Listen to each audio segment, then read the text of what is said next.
Bien, miren, pensaba en compartir la primera carta que Pablo le hizo, un pedacito en realidad, de la primera carta que Pablo le escribió a Timoteo, ¿sí? Se estima que Timoteo, cuando recibió su primera carta, cuando recibió la carta que le escribió Pablo, tenía entre 30 y 40 años. ¿Y qué le dice Pablo? Que nadie tenga en poco tu juventud, ¿no? Ahí en el capítulo 3, sí. O no, el 4. Nadie tenga en poco tu juventud. Timoteo pertenecía, según la cultura de la época, a las nuevas generaciones. Vieron que hoy estamos con esto de las nuevas generaciones, ¿no? Timoteo pertenecía a las nuevas generaciones. Y voy a leer 1 Timoteo 4, del 1 al 3 y del 6 al 8. Ahora bien, el Espíritu Santo nos dice claramente que en los últimos tiempos algunos se apartarán. Y la versión de ustedes va a decir apostatarán, ¿o no? Sí, señor, muy bien. Dice, algunos de ustedes se apartarán de la fe verdadera, seguirán espíritus engañosos y enseñanzas que provienen de demonios. Mira vos. Estas personas, dice, son hipócritas, mentirosas y tienen la conciencia cauterizada, dice la versión de ustedes, ¿no? La mía dice la conciencia muerta. Versículo 3. Dirán, fíjense lo que dice esta gente. Dirán que está mal casarse y que está mal comer determinados alimentos, pero Dios creó esos alimentos para que los coman con gratitud las personas fieles que conocen la verdad. Salto al versículo 6. Timoteo. Pablo le dice, Timoteo, si les explicas estas cosas a los hermanos, como pastor, si les explicas, serás un digno siervo de Cristo Jesús, bien alimentado en el mensaje de la fe y la buena enseñanza que has seguido. No, y el 7 es genial. No pierdas el tiempo discutiendo sobre ideas mundanas y cuentos de viejas. En lugar de eso, entrénate para la sumisión a Dios. Pero lo que más me gusta, y termino con esto, es el 6. El 6, chicos, es el texto clave. El 6, el versículo 6. El versículo 6 dice, Timoteo, si les explicas estas cosas a los hermanos, serás un digno siervo de Cristo, bien alimentado en el mensaje de la fe y la buena enseñanza que has seguido. Timoteo, joven Timoteo, porque ya Pablo dijo que era joven, o va a decir en el versículo 9 en adelante. Joven Timoteo, vos que sos el representante de la nueva generación acá, vos que te codeás entre gente que es dirigida cuyos pensamientos son dirigidos por demonios y que les gustan los cuentos mundanos, los cuentos de viejas y que prohíben cosas que ni Dios prohíbe. Timoteo, explícales estas cosas a los hermanos. Y si haces eso, serás un digno siervo de Cristo Jesús. Así que este es un mensaje para las nuevas generaciones. Queridas nuevas generaciones, expliquen estas cosas ¿a quién? A los hermanos. ¿Y quiénes son los hermanos dentro de la iglesia? A los más veteranos, chicos. O sea, Pablo le está diciendo, Timoteo, explica estas cosas a los miembros de iglesia, a los más grandes, a los más jóvenes, explícales y serás un digno siervo de Cristo Jesús. Capaz que me equivoco, seguro que me equivoco, no sé si seguro, pero capaz que me equivoco. Nosotros venimos voy a hablar de Argentina, pues soy argentino, chicos, de otros países capaz que pasa lo mismo, pero yo no vivo en otros países. Nosotros venimos de una generación, ¿sí? Según los sociólogos, yo soy generación X. Venimos de una generación en donde las revoluciones las llevaban adelante los jóvenes. En donde los jóvenes éramos los revolucionarios. Es decir, éramos los que impulsábamos las nuevas ideas. Éramos los que cuestionábamos las ideas o las tradiciones impuestas o instaladas, vamos a decir así, no, porque podían no ser impuestas. Las ideas instaladas. Los jóvenes desafiábamos a los adultos a repensar lo que ellos creían con argumentos nuevos, frescos, porque éramos personas con mentes frescas y jóvenes. Y los adultos, ¿qué hacían? Lo que hacemos todos. Cuando nosotros les cuestionábamos por qué teníamos que hacer lo que había que hacer, los adultos hacían lo que hacían siempre. Se atrincheraban en el no. Porque acá siempre se hizo así. Porque la palabra de Dios, porque.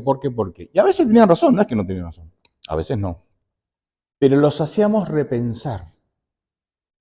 Éramos el ente, éramos la entidad de cambio. Los hacíamos repensar. ¿Es bueno repensar o no? ¿Por qué crees lo que crees? Y no sé, me lo enseñaron así, pero ¿algún día vos te pusiste a pensar por qué crees lo que crees? ¿De dónde sacás lo que crees?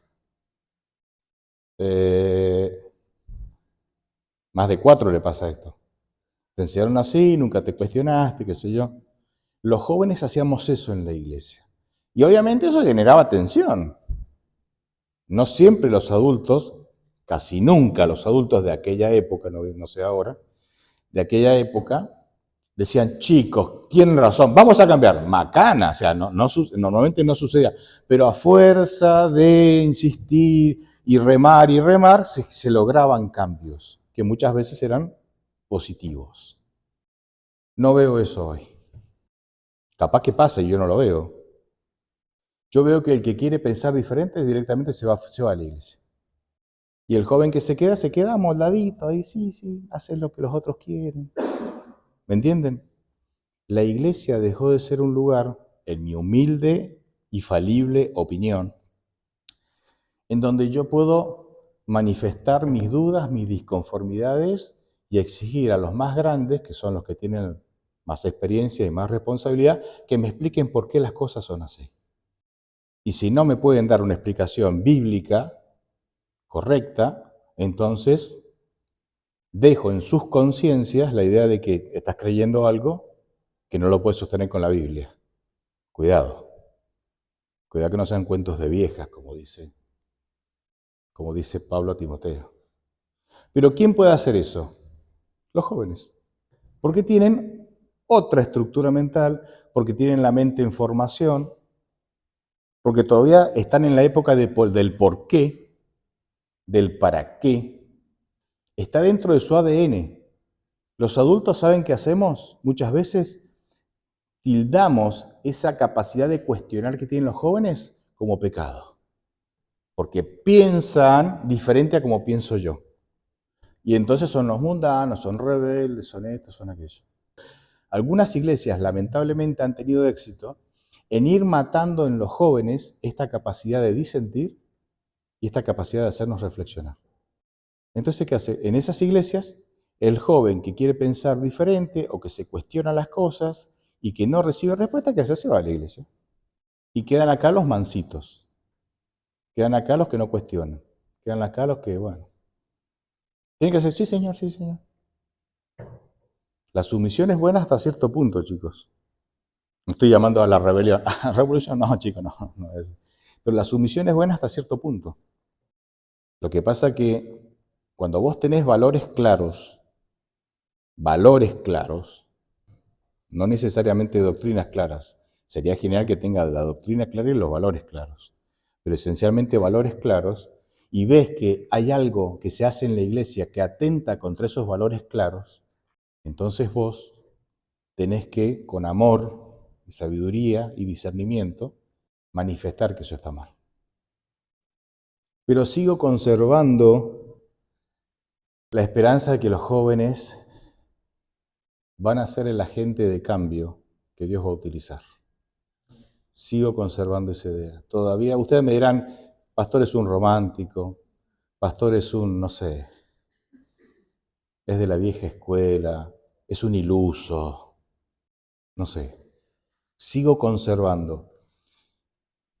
Por dos razones. La primera es que Dios, cuando quiso cambiar el curso de de su pueblo, de la historia de su pueblo, de la vida espiritual de su pueblo, la mayoría de las veces, y la mayoría de las veces, ¿qué es? La mitad más uno, usó jóvenes.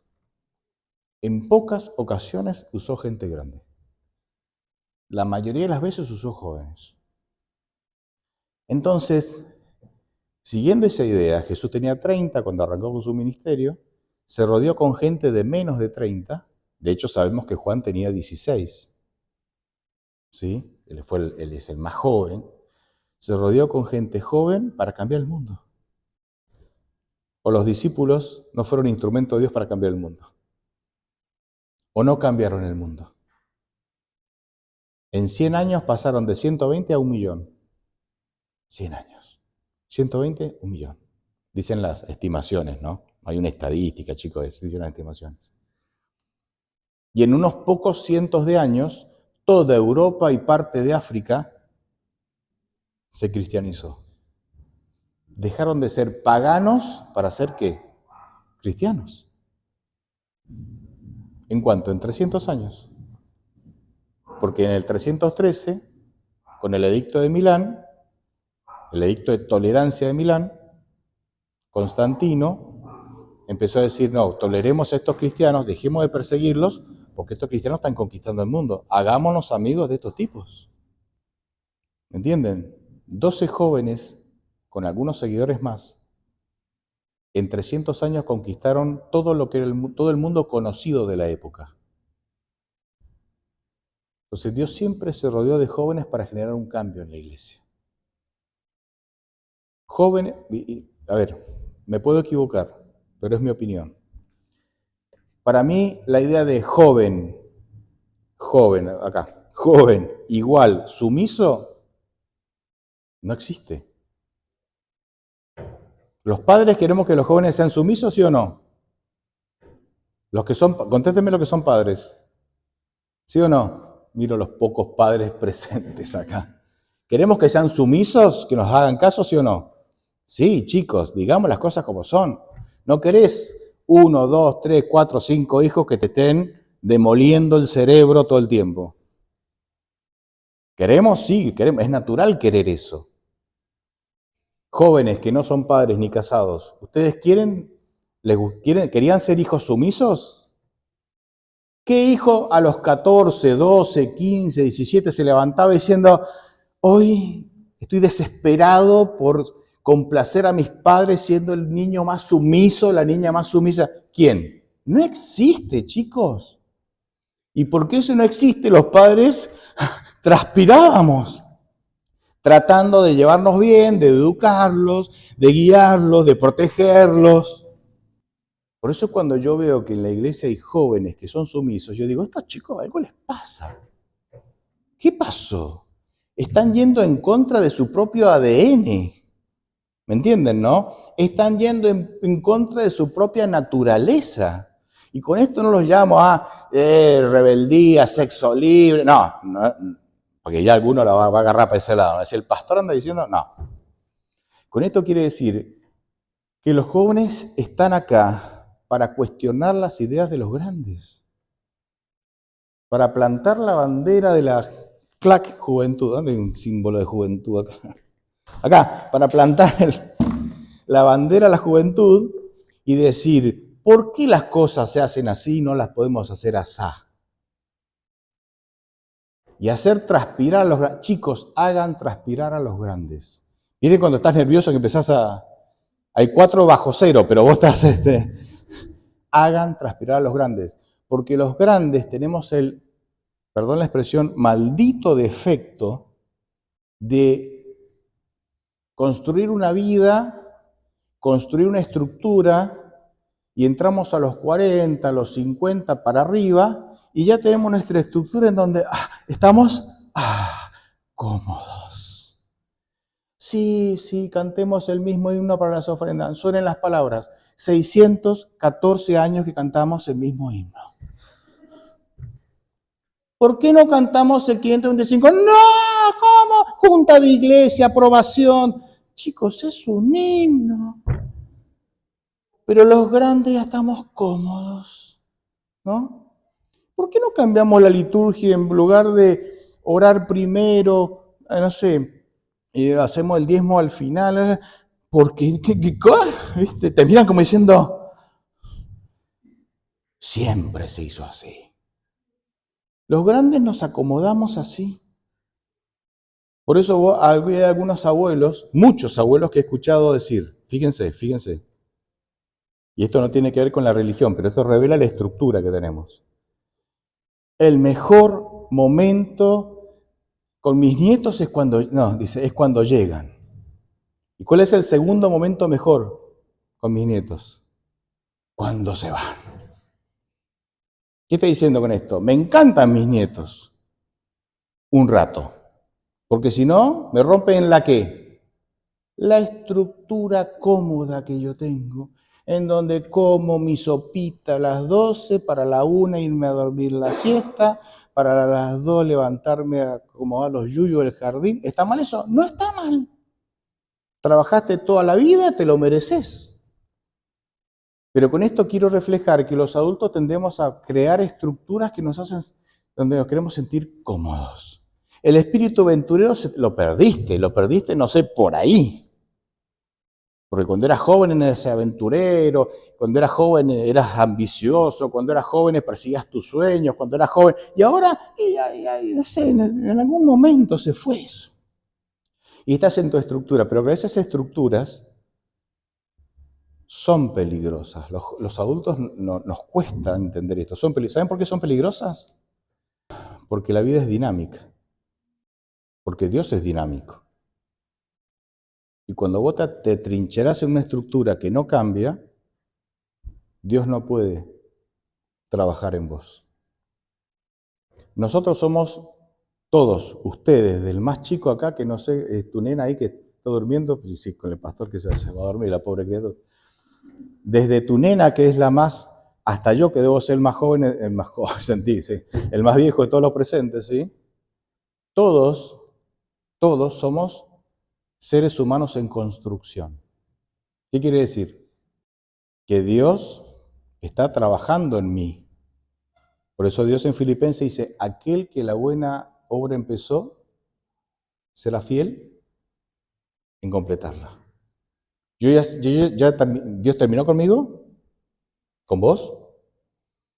Pero ¿qué pasa? Los adultos nos creamos estructuras en donde nos sentimos cómodos y no queremos salir de ahí. Y Dios dice, mira, para que yo cambiarte tengo que ponerte incómodo. Tengo que ponerte incómodo. La incomodidad te lleva al cambio. Es así. Vos tenés una vida espiritual, así, como un electrocardiograma, así, como conciencia cautelar, muerta la vida espiritual. Resulta que cáncer. Te diagnostican cáncer.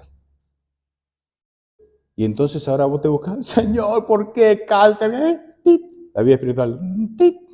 ¿Por qué? Porque empezaste a buscar a quién. De una manera, a Dios de una manera no diferente. En la comodidad, vienen los problemas y la vida espiritual empieza a latir. Y los adultos nos creamos estructuras naturalmente, no nos proponemos esto, es nuestro ADN natural. Estructuras que nos mantienen en la comodidad y muchas veces nos perdemos por eso. Por eso Pablo, o Dios a través de Pablo va a decir, cuidado el que crea estar firme, que no caiga. Escuchame, llevo 50 años en la iglesia, siempre haciendo las cosas bien, vos que te crees una columna. Pero claro, has estado tanto tiempo encerrado en esa estructura cómoda que tu vida espiritual está muerta y por ahí viene un vendaval, un problema, un desafío y no estabas tan seguro como creías. Y la columna se cayó. Cuidado que el que crea estar firme, que no caiga. Chicos, tienen una misión ustedes. Ustedes tienen la misión de hacer pensar a los adultos, que ya muchos de ellos han dejado de pensar. Ustedes tienen la misión de cuestionar a los adultos, que muchos de ellos han dejado de cuestionar todo están cómodos en sus estructuras, no quieren salir de su zona de confort, prefieren hacer siempre lo mismo y no crecer. De hecho, ustedes están jóvenes, ustedes están acá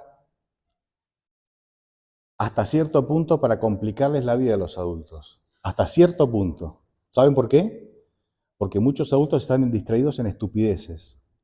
Están distraídos en el auto, en la casa, en el viaje, en mi marido que no me mira, en mi esposa que no le pone sal a la comida, y están distraídos en estupideces y no en las cosas importantes de la vida. Si ustedes están ahí para ustedes son el gusanito en la planta de zapallo ¿de quién? De Jonás. Ay, Jonás estaba cómodo. El zapallo, la calabacera, la planta de zapallo me da sombra. Qué bien que estoy. Y viene un gusanito joven, seguro que era un joven. No era un gusano viejo, seguro que era un gusano joven. Ñaca, ñaca, ñaca, ñaca, ñaca, ñam, ñam, ñam, ñam, ñam. Le comió la raíz al... ¿Y qué pasó? Se secó la calabacera, se insoló Jonás, se desmayaba. Y ahí saltó el Jonás. ¿Enojado con quién? ¿Con el gusano? ¿Con quién se enojó Jonás? Con Dios, porque ahí saltó lo que realmente había en su corazón. En su corazón había odio hacia la voluntad de Dios. ¡Mátame!, le dijo a Dios. Ay, pero, ¿y Dios qué le dijo?